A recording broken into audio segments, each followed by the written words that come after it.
देवाजवळ काय मागायचं असेल ना तर दोनच गोष्टी मागा.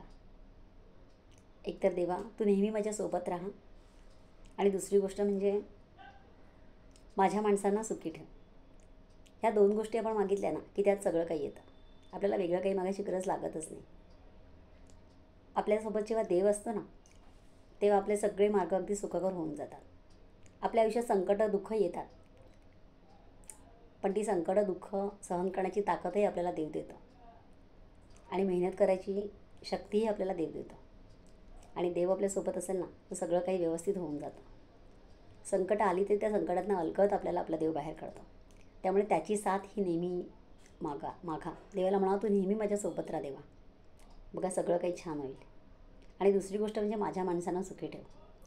जेव्हा आपण आपल्या माणसांचं सुख मागतो ना तेव्हा आपण आपल्यासाठीच देवाजवळ मागत असतो. कसं आहे ना, आपल्या प्रत्येक नात्याची सांगडी एकमेकांशी बांधलेली असते.